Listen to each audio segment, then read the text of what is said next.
Hello, Kim. How are you? I'm Steve. Thank you so much for sharing the insights from your research. We are, I'm involved with an educational NGO, and we go into schools and we make maths fun for kids. We also do extension, but we also do remediation in underserved areas.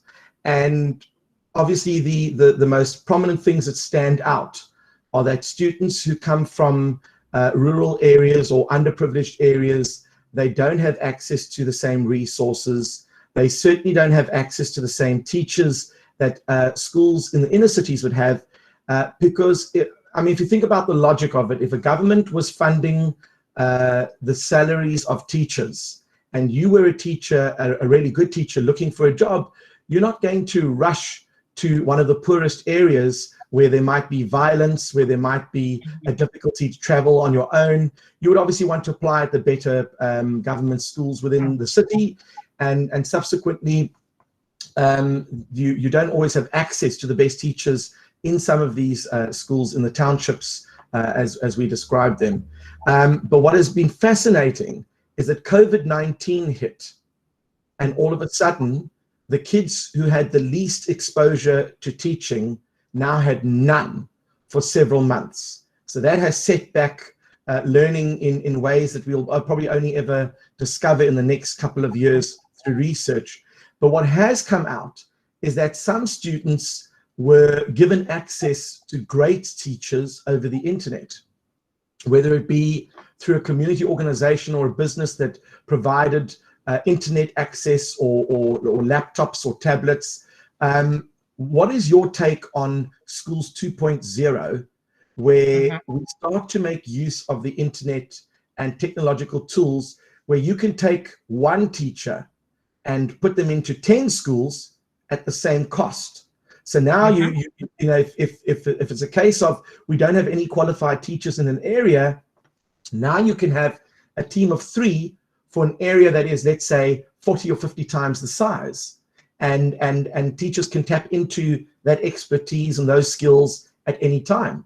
The real issue is, do we have internet that can reach there, and do they have the equipment to manage that? So I just wanted to hear your take on that.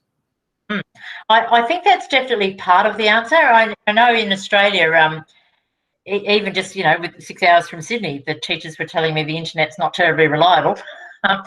But it's certainly something that is part of the Australian government's strategy to deal with, or the New South Wales government. It's a state responsibility for education, but they are thinking about exactly that sort of model, like using a teacher to teach students remotely, from wherever that teacher happens to be. And as you say, they can reach a number of schools and small groups of kids in different locations simultaneously, and so on.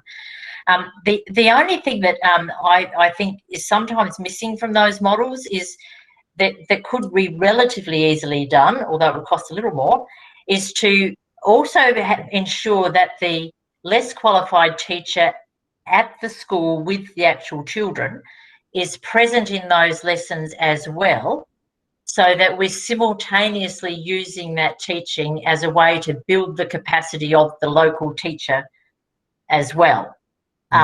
So I guess in one sense you're paying the an extra teacher at the same time, so it's slightly more expensive. But I think longer term, if we can use that to build the capacity of teachers as well as to provide that good teaching to the students, then that's even better. And it also means that after the lesson, there's an adult in the room who's been exposed to the same material, who can hopefully help the children work through that and process it. So yeah, I think it's definitely part of the solution.